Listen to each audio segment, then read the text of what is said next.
Hey guys, I'm Alexa and welcome to Defeating Diabetes, the YouTube channel with videos to help you live life somewhat normally with this crazy thing called type 1 diabetes. But before I tell you about my diagnosis story, I'm going to kind of explain why I'm doing this and what I'm getting out of it. I am a ambassador in Girl Scouts, and I'm doing my Gold Award project, and your Gold Award project is supposed to be something you're really involved in and you feel really strongly about.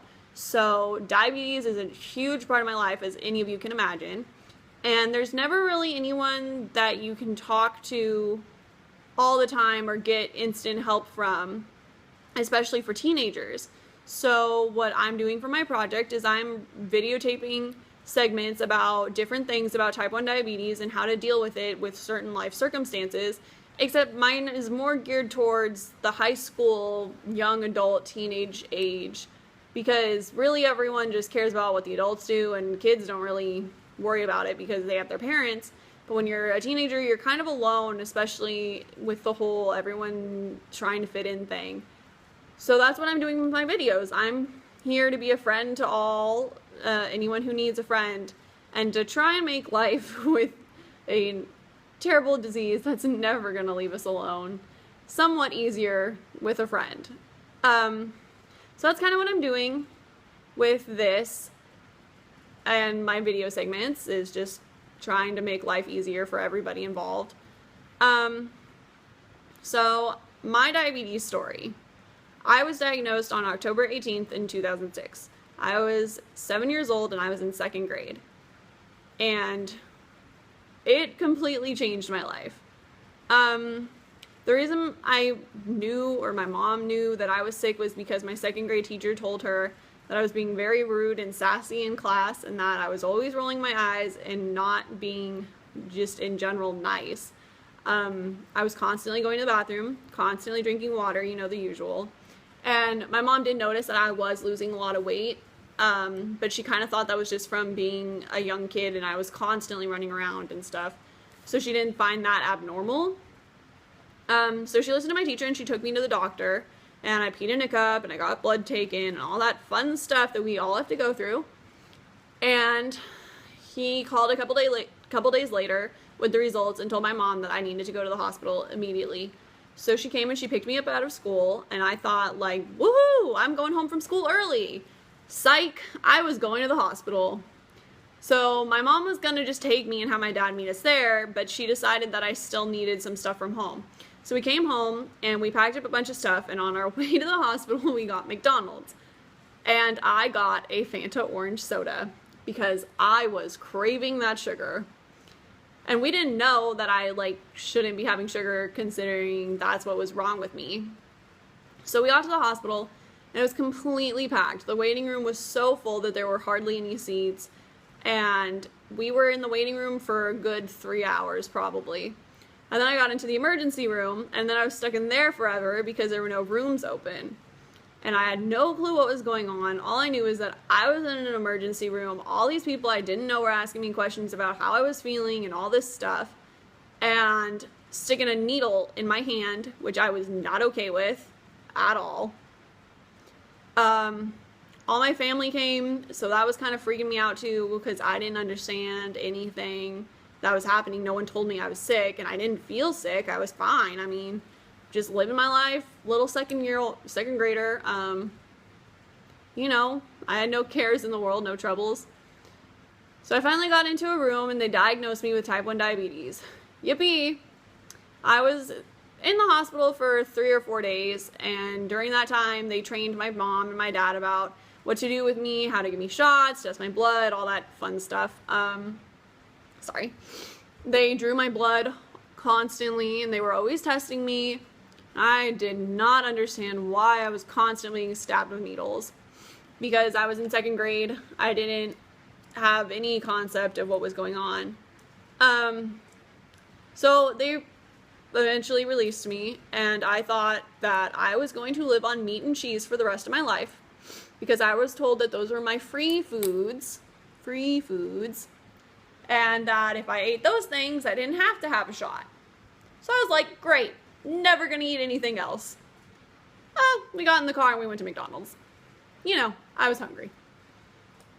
So I got home and I was really scared about how I was going to do all this because my entire life suddenly changed in the blink of an eye. And it turned out fine. All of my friends and family were super supportive about my new disease, and they all wanted to learn how to help me, help myself be healthy, what I could and couldn't do, what I could and couldn't eat, which was really nice. I mean, you really need a good support in order to have a good relationship with your disease, which is actually kind of important. It sounds silly, but it's important. So that's kind of my diabetes story.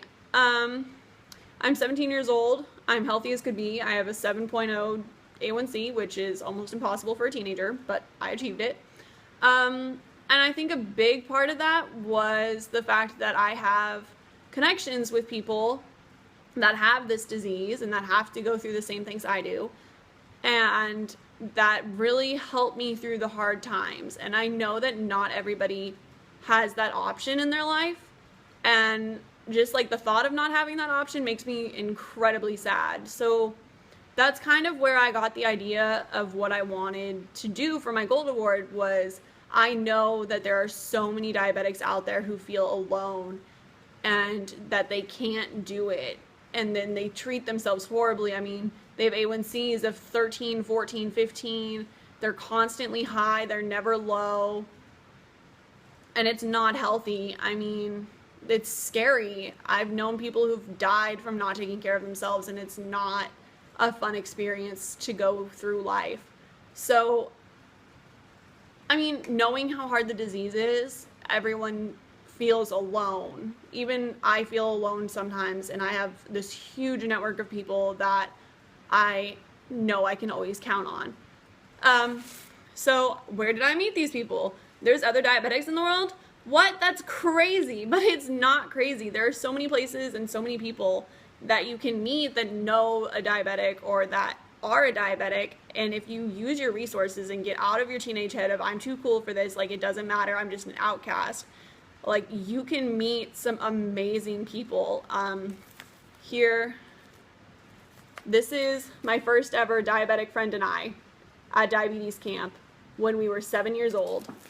And I have a picture of us today, still best friends. I'm sorry, I should have found my photos beforehand. Best friends and closer than ever with all of our other diabetic friends. I mean, these people don't look like they're sick or unhealthy or mean or anything, and they're not. They're the same as you and I. They're a diabetic living in the world, needing friends and family and support and help. So that's kind of what I'm here for. I have a connecting Twitter page at Defeating Diabetes. Any questions or comments? Hopefully all positive, because this is already a harsh world that we have to live in. So I really would appreciate positive feedback. If you have any questions or any ideas for segments, please let me know. I'm always interested in hearing about new things or what you guys are thinking. Also, feel free to tell your diabetes story below or whatever. I mean, this is an open page. This is supposed to be our diabetic community, and I'm really like trying to outreach that to people who don't have it or don't have the option. Because this camp that I met all of my friends at, Camp Conrad Chinook, has changed my life. And just knowing the diabetics, even without going to camp or anything, has changed my life completely and made life so much easier. So that's what I am here for. I am your camp friend. I am the diabetic who understands, and I'm not going to judge you or anything. Please ask me questions, leave comments, talk to each other even. We're all in this together. I mean, we're fighting this disease together, and we always will be. It's never gonna leave us alone. So yeah, I guess I'll see you next time. Please subscribe, please stay involved, check your bloods, all that fun stuff. Bye.